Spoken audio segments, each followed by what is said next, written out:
And I know Kanye and Drake had some beef and words, and they were beefing at the time. And I don't know how it happened. I don't know. This is so odd, but Drake got a hold to the song before Kanye was able to put it out. What's up, everybody, and welcome back to another episode. Please like the video and subscribe. Our target is only 1,000 likes. So in 2021, Andre 3000 was approached by Kanye for his album Donda. Together, the two put together a track titled Life of the Party.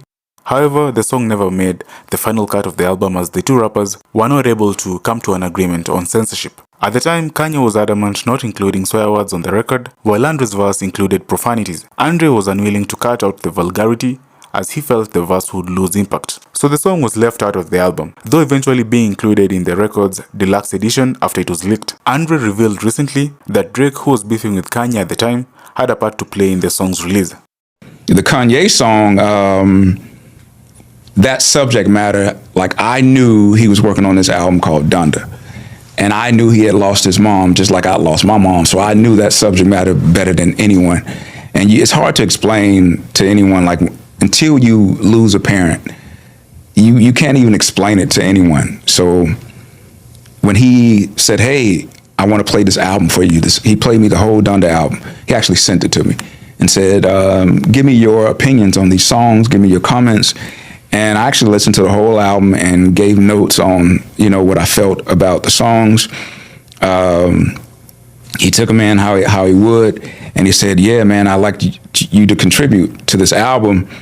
Do you hear anything you'd like to be on? And I didn't hear anything per se. And then Bentley Farnsworth, Derek Watkins, he said, well, we're working on these other songs, so I'll let you hear these other songs that we first started with. And he plays me the beat for Life of the Party. And I was like, oh, this is it. And so after I heard that music, which was a sample, it was soulful and I could write.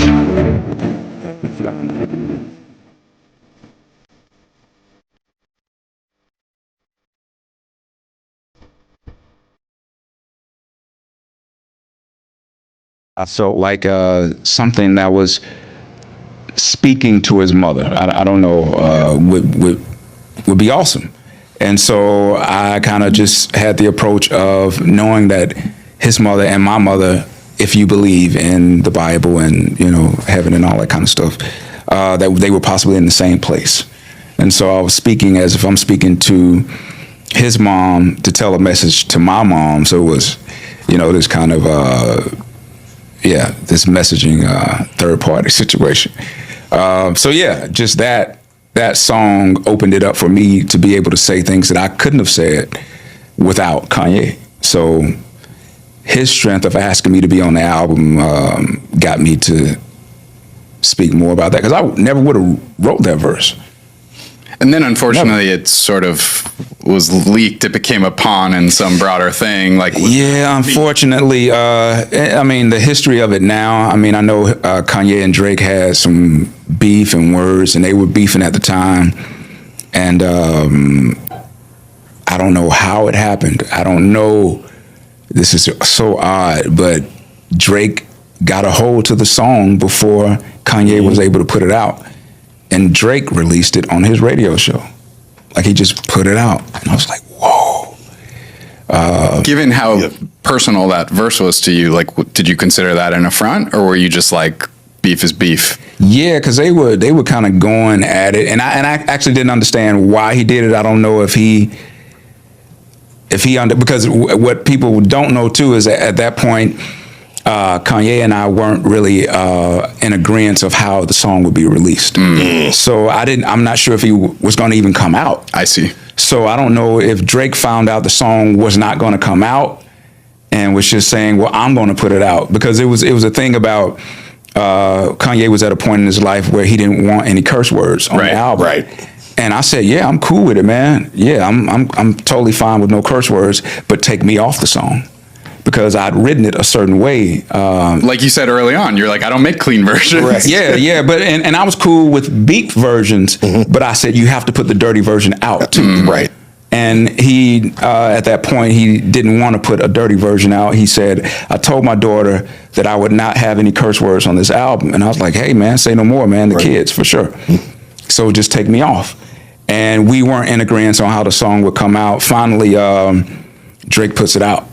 So kind of have to thank Drake for, for letting that song see the light of day. And I want to clear something up too. I think a lot of people think that Kanye took the song and then did put the diss part out without me knowing about it. I'd heard the diss part, and me and Kanye had a conversation about it. I had my feelings about it. I was like, man, do you really want to do this on this type of song? I was like, it's kind of like going and shooting up your mom's funeral, I don't know. And, he felt the way he felt at the time. And, he put the diss verse on it. Because I heard the original verse, so I want to clear it up to fans. A lot of fans were like, oh, man, that was disrespectful that he just put the diss verse and Andre didn't know about it. No, I knew about it, but it was just his decision. Really? I wanted to go. I didn't see it. Okay. I signed up for the Inevitable just because they live streamed it if you were one of the members. Missed it. So I signed up just for that, and that show was amazing. It was free? It's the $10. Yeah. Oh. And the first thing I thought about was, how many other motherfuckers did this? Yeah. No, I'm telling you, when they put the tickets up for sale, they showed how many people were in queue, and the only way to get the link was to be signed up for the Inevitable, and it was 150,000 people or some shit in the queue for the tickets to buy the tickets to the show. So imagine the people that didn't even want to go to the show. I gave the AI girl my J. Cole money. Word. J. Cole could have got that 300. What? And then he did the $1 in the Dream. They gave out $1 in the Dream is something Cole used to do where he would just announce a show 9:00 in the morning. Yo, I'm gonna be here tonight. Everybody show up with $1. You get a ticket for the show later on tonight. So they did that at Irving Plaza, 10 a.m. The line went around all four corners of Irving Plaza, then across the street, and then all the way up the avenue.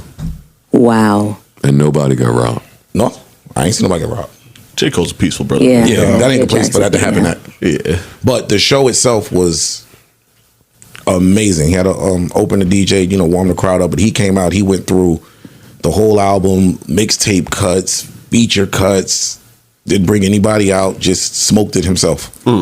How long was the show? He went on at 9:30, and I think he got off stage at like 11. Oh, damn. That ain't bad. His bounce back tour, he's crushing the end of the year. That shit. Yeah. The whole podcast thing, the re-releasing the albums, the bonus tracks. Just put the deluxe out on DSPs today. Yeah. He's anything you had bad to say about that beef shit, he's showing why. Let me do this my way. Yeah. And it's working.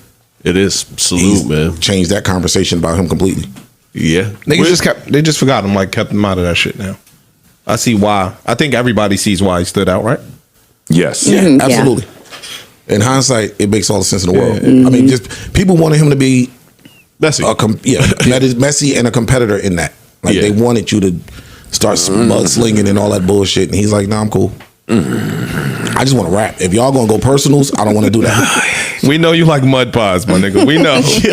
But wait, that's not true. It's not, and I do. Let me recognize that. I do. But it's not, yes, people wanted to see that. Also, he told us he was with that shit. He didn't tell us he was with that. He said I'm with rap battling. Yes. Got you. And if y'all are going there, I'm not with that. Let me get away, because that's not what I'm on. I want to rap. If we gonna rap, let's rap. Then you're not really with it. I understand. I comprehend the point. But so you don't think it could be rap competition without it getting personal? I'm with all the hand-to-hand combat in the world, with anybody in the world. The second that somebody want to exceed that point, I'm stepping out of it. I also know that this could lead to that. Pardon me, kind of could get to that, maybe.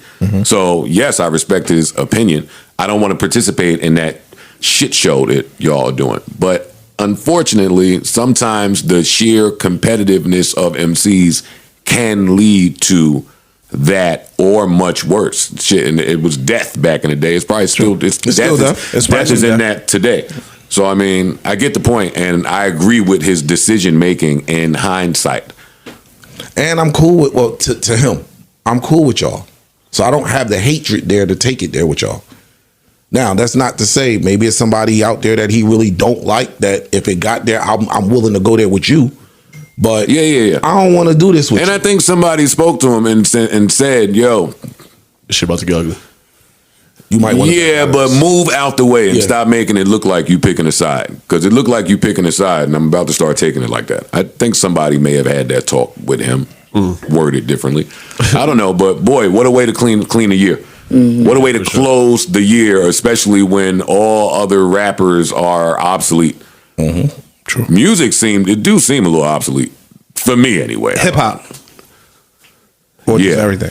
And I'm not just saying hip hop, because I think it's some of my favorite R&B acts that are just shit. We was having a Melly talk not too long ago. Fucking Danny Lay, just some of the people that were granted a shot, like an opportunity, or that got on during the boom of 2017, 18, 19, 20. Now it's like, what do I do?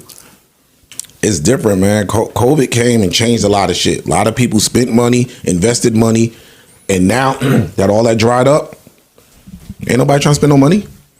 Or they didn't. We in the red. Or they didn't get their money back. Yeah, we in the red. No, I'm not spending no money.